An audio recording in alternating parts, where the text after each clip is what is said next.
প্রাথমিক শিক্ষা উন্নয়ন পর্ষদ পশ্চিমবঙ্গ পরিচালিত প্রাথমিক শেষ পরীক্ষা বৃত্তি পরীক্ষা 2025 প্রশ্নপত্রের আজকে আমরা 2-এর দাগের প্রশ্নগুলির সমাধান করব। প্রথম প্রশ্ন হচ্ছে, যমজ মৌলিক সংখ্যা কাকে বলে, উদাহরণ দাও। আমরা কালকে বলেছি মৌলিক সংখ্যা কাকে বলে, তোমাদের মনে রাখার জন্য আরেকবার আমি বলে দিচ্ছি। যে সংখ্যাগুলোকে ভাঙা যায় না সেগুলোকে মৌলিক সংখ্যা বলা হয়। ভাঙা যায় না কাকে বলা হয়? 2কে, 3কে, মানে অন্য কোনো এক এবং ওই সংখ্যা, মানে 2কে ভাগ করতে গেলে 1 আর 2 ছাড়া অন্য সংখ্যা দিয়ে ভাগ করা যাবে না। 3কে ভাগ করলে 3 এবং 1, অন্য কোনো সংখ্যা দিয়ে ভাগ করা যাবে না। 5কে ভাগ করলে 1 এবং 5 ছাড়া অন্য কোনো সংখ্যা দিয়ে ভাগ করা যাবে না। 7কেও ভাগ করার সময় 1 এবং 7 ছাড়া অন্য কোনো সংখ্যাকে ভাগ করা যাবে না। তাহলে কি বুঝলাম? কোনো সংখ্যাকে সেই সংখ্যা এবং 1 ছাড়া অন্য কোনো সংখ্যা দিয়ে ভাগ করা যায় না, তাকেই বলা হয় মৌলিক সংখ্যা। কিন্তু এখানে প্রশ্ন আছে, কি প্রশ্ন আছে? যমজ মৌলিক সংখ্যা কাকে বলে, উদাহরণ দাও। এই যমজ মৌলিক সংখ্যা কাকে বলে? যে দুটি মৌলিক সংখ্যার মধ্যে পার্থক্য 2 থাকে তাকে যমজ মৌলিক সংখ্যা বলে। তাহলে 5 আর 7 থেকে 5 যদি বিয়োগ করি তাহলে কত হবে? 2। পার্থক্য কত? 2 হচ্ছে। 5 থেকে 3 যদি বিয়োগ করি পার্থক্য কত হবে? 2 হচ্ছে। আবার যদি আমি এখানে করি, 11 এবং 13 থেকে 11 বিয়োগ করলে কত হবে? 2 হবে। তাহলে এইগুলো হচ্ছে যমজ মৌলিক সংখ্যা। তো যমজ মৌলিক সংখ্যা কাকে বলে? যে দুটি মৌলিক সংখ্যার মধ্যকার পার্থক্য ঠিক 2 হয়,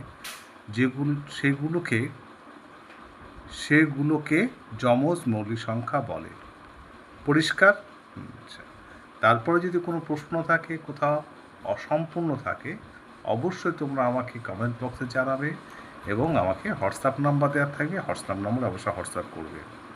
2 নম্বর, স্থানীয় মান হিসাবে ভাগ করো। স্থানীয় মান কাকে বলে বলো তো? এই যে আমরা দুনিয়াতে 9টা অঙ্ক আছে, 0 থেকে 9, এই অঙ্কগুলো নিয়ে আমরা লক্ষ লক্ষ কোটি কোটি সংখ্যা তৈরি করি। সেই সংখ্যাগুলো কীভাবে তৈরি করি? একক, দশক, শতক, হাজার, অযুত। এখানে কত আছে? একক, দশক, শতক, হাজার, একক, দশক, শতক, হাজার, অযুত। তাহলে 10, 5, 7, 10, 5 একক মানে কত? 10,575। এটা কী করে করবো? 10,000। তারপর আছে 0, তাহলে 0 জায়গায় আমরা 4টি 0 দিয়ে দেবো শুধু। তারপরে কি আছে? 5। এইটা তোমরা দিলেও চলবে, না দিলেও চলবে।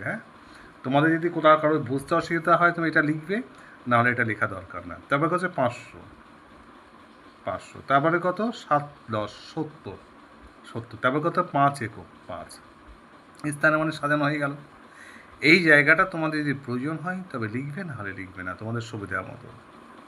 এবার কি গয়ের দাগ অঙ্কটা? 5, এটা হচ্ছে খ, গ। 5/5 বিয়োগ 1। এই 1-এর জায়গাটা তোমাদেরকে আগে বুঝিয়ে দিই। ধরো এখানে লেখা হলো 2/2, ওপরে 2 আছে, নিচে 2 আছে। 2 মানে এটা হচ্ছে কিন্তু ডিভাইড বাই বা ভাগ, এটাকে ভাগ বলা হয়। তাহলে 2কে 2 দিয়ে ভাগ করা হয়, 2-কে 2। উপরে 6 আছে, নিচে 6 আছে। তাহলে 6কে 6 দিয়ে ভাগ করলে আমরা কি লিখব? 6কে 6 দিয়ে ভাগ করলে 6-কে 6। ঠিক একরকমভাবে উপরে 5, নিচে 5। তাকে যদি আমরা 5 দিয়ে ভাগ করি, 5কে 5 দিয়ে, তাহলে হবে 5-একে 5। ঠিক আছে? তাহলে 5/5 সমান হচ্ছে 1। আবার 1 সমান আমরা 5/5 লিখতে পারি, বা 1 সমান 2/2, 3/3, 4/4। 1 সমান 6/6, 1 সমান 2/2, যে কোনো লিখতে পারি। তো আমরা এখানে লিখব 1 সমান 5 বিয়োগ 5/1 হচ্ছে 5/5। ঠিক আছে? তারপর তোমরা দেখেছো নিচে দুটো 5 এখানে 5, আর এখানে 5 বিয়োগ 5 সমান 0/5। তা শূন্যকে শূন্য দিয়ে ভাগ করলে শূন্য হয়। ঠিক আছে, এই একটা পদ্ধতি। আচ্ছা, ঠিক আছে, তোমরা এই পদ্ধতিটা জেনে রাখো, আর অন্য পদ্ধতি তোমাদের জানা দরকার নেই এখন। তারপরে কি আছে, ছোট থেকে বড় সাজাও। এই অঙ্কটা বুঝে নাও, এটা অনেক কটা পদ্ধতি আছে, তোমাদের আমাকে একটা পদ্ধতি তোমাদের আমি করে দিচ্ছি, যেটা তোমাদের সহজ মনে হবে। কি আছে, ঘয়ের 6-এর 10, 2-এর 10, তারপর আছে 1, তারপর আছে 0.3। 6-এর 10 6-এর 10 লিখলে, তুমি পরিবর্তন করা দরকার, 2-এর 10 2-এর 10 লিখলে। এইবার এইটাকে তুমি যদি লেখো, এখানে 1 আছে মানে উপরে 1 আছে, নিচে 1 আছে, তোমাকে এর আগে করলাম।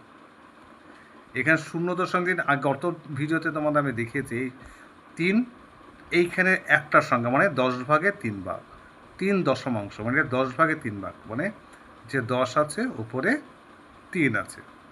দেখো সব করে 10 ভাগের মধ্যে 6 ভাগ, এটা 10 ভাগের মধ্যে 2 ভাগ, এটা 10 ভাগের মধ্যে 3 ভাগ, কিন্তু এটা 1 ভাগের মধ্যে 1 ভাগ।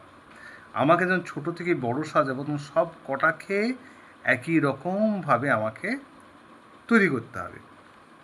ঠিক আছে, তাহলে এইখানে যদি আমি 10 করি, হ্যাঁ, তাহলে কি হবে, তাহলে এইখানে 10 দিয়ে এটাকে গুণ করতে হবে, এটাকে গুণ করতে হবে। ঠিক আছে, আচ্ছা, তাহলে তুমি এক কাজ করো, তাহলে এইখানে যা আছে এখানে 1 দিয়ে গুণ করলে এইটাই হবে। তো 6 গুণিত 1, 10 গুণিত 1, 6 গুণিত 1, 10 গুণিত 1, এটাই কী হবে 1 গুণিত 10, এটাকে 1 গুণিত 10, এখানে 3 গুণিত 10 1, এখানে 1, তবে কী দাঁড়ালো, 6-এর 10 দাঁড়ালো, এটা 2, এটা 2-এর 10 দাঁড়ালো, এটাকে 10/10 দাঁড়ালো, এটাকে 3/10 দাঁড়ালো। দেখো নিচে সব 10 করে ফেললাম আমি, সব কটা 10, উপরে কত, 10 ভাগের মধ্যে 3 ভাগ, এটা 10 ভাগের মধ্যে 10 ভাগ, এটা 10 ভাগের মধ্যে 2 ভাগ, 10 ভাগের মধ্যে 6 ভাগ। তাহলে এটা কি বলেছে তোমাকে, ছোট থেকে বড় সাজাও। তাহলে এর মধ্যে সব থেকে ছোটো কোনটা, এই দেখো 2টা, মানে 10 ভাগের মধ্যে, ধরো 10টা চকলেট আছে, 10টা চকলেটের মধ্যে এই 6টা চকলেট নিল, হ্যাঁ, এই 10টা চকলেটের মধ্যে 2টো নিল, এই 10টার মধ্যে 10টা নিল, এই 10টার মধ্যে 3টে নিল, তাহলে সব থেকে কমকে নিল এ নিল, 10টার মধ্যে 2টো নিল। তাহলে সব থেকে ছোট হচ্ছে, ছোট থেকে বড় সাজিয়ে পাই, কে হবে 2-এর 10, তারপরে কোনটা, তারপরে 3-এর 10, 3-এর 10, তারপরে কত 6-এর 10, তারপরে কত 10-এর 10। পরিষ্কার? তাহলে আজকে 2-এর দাগের অঙ্কগুলো কটা হলো, আচ্ছা এটা হলো। এইবার ইঙ্গ, তাহলে আজকে এই পর্যন্ত থাক ছোট ভিডিও, আমি পরের ভিডিওতে আবার বাকি অঙ্কগুলো করে দেবো। ঠিক আছে, এই এতদূর অঙ্ক তোমাদের বুঝতে কোথাও সমস্যা হয়, তাহলে অবশ্যই আমাদের হোয়াটসঅ্যাপ করবে, আমাকে হোয়াটসঅ্যাপে জানাবে বা কমেন্টে অবশ্যই জানাবে, আমি তার ব্যাখ্যা করে দেবো।